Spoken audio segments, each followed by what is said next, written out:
بسم اللہ الرحمن الرحیم۔ السلام علیکم۔ سرور کائنات آقائے نامداد حضرت محمد صلی اللہ علیہ وآلہ وسلم نے فرمایا کہ کرب قیامت ایک شخص کعبہ میں داخل ہوگا جو خانہ کعبہ کو گرا دے گا اور اس کے ٹکڑے ٹکڑے کر کے سمندر میں بہا دے گا۔ صحابہ نے عرض کی، یا رسول اللہ صلی اللہ علیہ وآلہ وسلم، وہ شخص کون ہوگا؟ اس کی نسل و خاندان کیا ہوگا؟ اس کا حلیہ کیا ہوگا؟ وہ کیوں خانہ کعبہ کو گرائے گا؟ تو حضور اکرم صلی اللہ علیہ وآلہ وسلم کا چہرہ سرخ ہو گیا اور ایسی تفصیل بتائی کہ سب ہی رونے لگے۔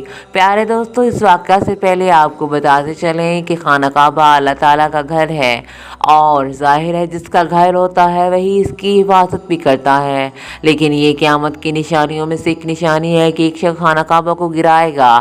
یہ یاد رہے، اس سے پہلے بھی بہت بار خانہ کعبہ کو گرانے کی کوشش کی گئی، لیکن کوئی بھی اس میں کامیاب نہ ہو سکا۔ ایک دفعہ یمن کے بادشاہ ابرہہ نے خانہ کعبہ کو گرانے کی کوشش کی تھی، تو اس کا کیا حشر ہوا تھا یہ سبھی جانتے ہیں۔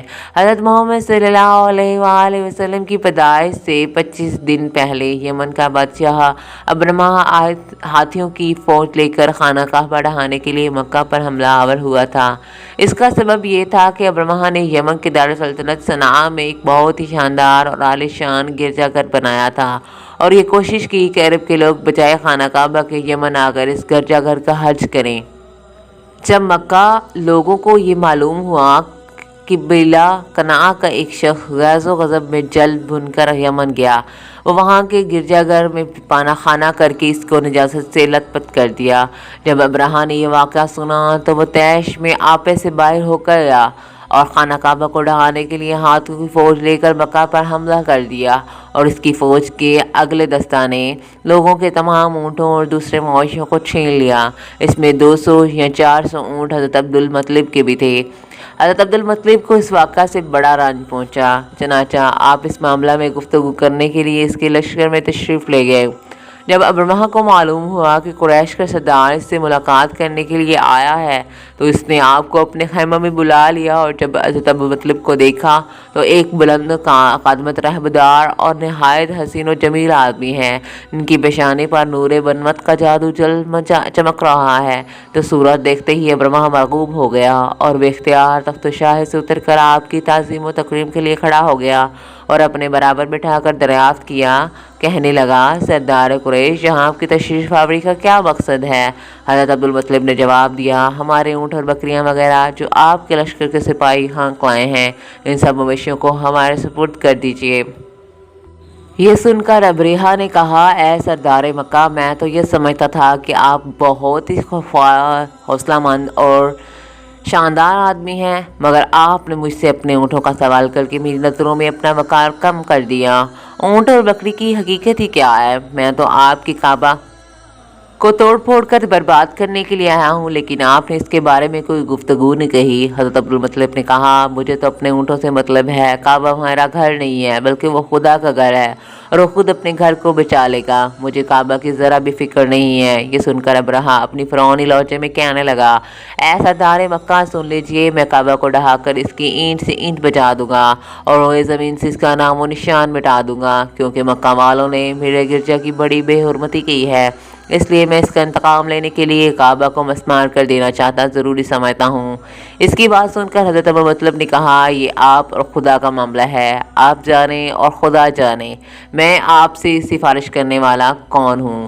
اس بات کے بعد ابرہہ نے حضرت جانوروں کو واپس کرنے کا حکم دیا۔ حضرت عبدالمطلب تمام اونٹوں اور بکریوں کو ساتھ لے کر اپنے گھر واپس آئے اور مکہ والوں سے فرمایا، تم اپنے مال مویشیوں کو لے کر مکہ سے باہر نکل جاؤ اور پہاڑوں کی چوٹیوں پر چڑھ کر دروں میں چھپ کر پناہ لے لو۔ مکہ والوں سے یہ کہہ کر پھر خود اپنے خاندان کے چند آدمیوں کو ساتھ لے کر خانہ کعبہ میں گئے اور دروازہ کا حلقہ پکڑ کر انتہائی بے قراری اور گریہ زاری کے ساتھ دربار الہی میں اس طرح دعا مانگنے لگے، اے اللہ، بے شک ہر شخص اپنے گھر کی حفاظت کرتا ہے، لہذا تو بھی اپنے گھر کی حفاظت فرما، اور سہلبن والوں نے سہلبن کی بیچاریوں کے مقابلے میں اپنی اطاعت و شان کی مدد فرما۔ حضرت عبدالمطلب نے یہ دعا مانگی اور اپنے خاندان والوں کے ساتھ لے کر پہاڑ کی چوٹی پر چڑھ گئے اور خدا کی قدرت کا جلوہ دیکھنے لگے۔ ابراہم نے جب صبح کو کعبہ ڈھانے کے لیے اپنے لشکر جرار اور ہاتھیوں کی قطار کے ساتھ آگے بڑھا اور مقام مخمس میں پہنچا تو خود اس کے ہاتھی جس کا نام محمود تھا ایک دم بیٹھ گیا۔ ہر چند مارا اور بار لڑکارا مگر ہاتھی نہیں اٹھا۔ اسی حال میں قہر الہی ابابیلوں کی شکل میں نمودار ہوا اور ننھے ننھے پرندے جھنڈ کے جھنڈ جن کی چونچ اور پنجوں میں تین تین کنکریاں تھیں سمندر کی جانب سے حرم کعبہ کی طرف آنے لگے۔ ابابیلوں کے ان لشکر نے ابرمہ کی فوجیوں میں اس زور و شور سے سنگ برماری شروع کر دی کہ آن کی آن ابراہم کے لشکر اور اس کے ہاتھیوں کے پرچے اڑ گئے۔ ابابیلیوں کی سنگ باری خداوندی کا ہر و غضب کی ایسی مار تھی کہ جب کوئی کنکری کسی فیل سوار کے سر پر پڑتی تو وہ اس آدمی کے بدن کو چھلتی ہوئی ہاتھی کے بدن سے پار ہو جاتی۔ ابرمہ کی فوج کا ایک آدمی ابھی زندہ نہیں بچا تھا، سب کے سب ابراہیم اور اس کے ہاتھی سمیت اس طرح ہلاک و برباد ہو گئے تھے، اس کے جسموں کی بوٹیاں ٹکڑے ٹکڑے ہو کر تباہ و برباد ہو گئی تھی۔ بے شک دفعہ کعبہ کو تباہ کرنے کی کوشش کی گئی تھی لیکن کوئی کامیاب نہیں ہوا تھا، لیکن قیامت کی نشانیوں میں سے حضور صلی اللہ علیہ وسلم نے ایک نشانی یہ بتائی کہ ایک شخص خانہ کعبہ کو گرانے میں کامیاب ہو جائے گا، نہ صرف کامیاب ہوگا بلکہ کعبہ کے ٹکڑے سمندر میں پھینک دے گا، جس کے بارے میں نبی کریم صلی اللہ علیہ وسلم نے ارشاد فرمایا، اللہ تعالیٰ اپنے نبی حضرت محمد صلی اللہ علیہ وسلم کو ہر چیز کا علم فرما دیا ہے، جو بات نبی کریم صلی اللہ علیہ وسلم نے فرما دی ہے وہ کام ہو کر ہی رہنا ہے۔ آپ صلی اللہ علیہ وسلم جو بھی بات کرتے تھے وہ اپنی مرضی کے مطابق نہیں بلکہ اللہ تعالیٰ کے حکم ہی کے مطابق کرتے۔ نبی کریم صلی اللہ علیہ وآلہ وسلم کا علم اللہ تعالیٰ کے علم کے مطابق سمندر کے پانی کے قطرے کے برابر بھی نہیں ہے۔ اس طرح نبی کریم صلی اللہ علیہ وسلم کا علم اور عام انسان کے علم میں بہت بڑا فرق ہے۔ اللہ تعالیٰ کے نبی کریم صلی اللہ علیہ وسلم کو ان باتوں کے بارے میں بھی علم ہوتا ہے جن کے بارے میں ہم کو گمان تک نہیں ہوتا۔ ہم نبی کریم صلی اللہ علیہ وسلم کے علم کا اندازہ نہیں لگا سکتے، سکت نہیں ہے۔ اللہ تعالیٰ کی ذات و ببرکت ہے اور اس کے علم کے بارے میں معلوم کرنا تو کسی کے بس کی بات نہیں ہے۔ محدثین اکرام کا کہنا ہے کہ جب قیامت قریب آنے لگی ہوگی تو خانہ کعبہ کو گرانے والے جانے کا قصہ پیش کیا جائے گا۔ جن لوگوں کو اس کے بارے میں علم ہے اس کے بارے میں حدیث مبارکہ کی روشنی میں بتاتے ہیں، خانہ کعبہ کی نشانیوں میں سے ایک عظیم شان نشانی ہے۔ جب تک کعبہ قائم ہے اس وقت تک دنیا میں قائم و دائم رہے گا، جب خانہ کعبہ کو گرایا جائے گا تب قیامت رونما ہوگی۔ جب قیامت قریب آ جائے گی تو ایک بدبخت حبشی خانہ کعبہ کو گرائے گا، پھر قیامت آ جائے گی۔ اس کمینے حبشی کے بارے میں آقا نام صلی اللہ علیہ وسلم نے فرمایا، اس حبشی کی شکل و صورت ایسی ہوگی کہ ایک چھوٹی چھوٹی پنڈلیوں والا حبشی خانہ کعبہ کو گرا دے گا، جبکہ بخاری شریف میں لکھا ہے محمد صلی اللہ علیہ وسلم نے فرمایا، گویا میں اس حبشی کو دیکھ رہا ہوں اور وہ کالا اور چوڑی ٹانگوں والا ہے، کعبہ کی اینٹ پتھر اور اینٹوں کو اکھاڑ اکھاڑ کر پھینک رہا ہے۔ قرب قیامت کے وقت حضرت عیسیٰ علیہ السلام کے پردے کرنے کے بعد حضرت لوگوں کے سینوں سے قرآن پاک اللہ تعالیٰ اٹھا لے گا تو اس کے بعد وہ وقت حبشی خانہ کعبہ کو گرائے گا۔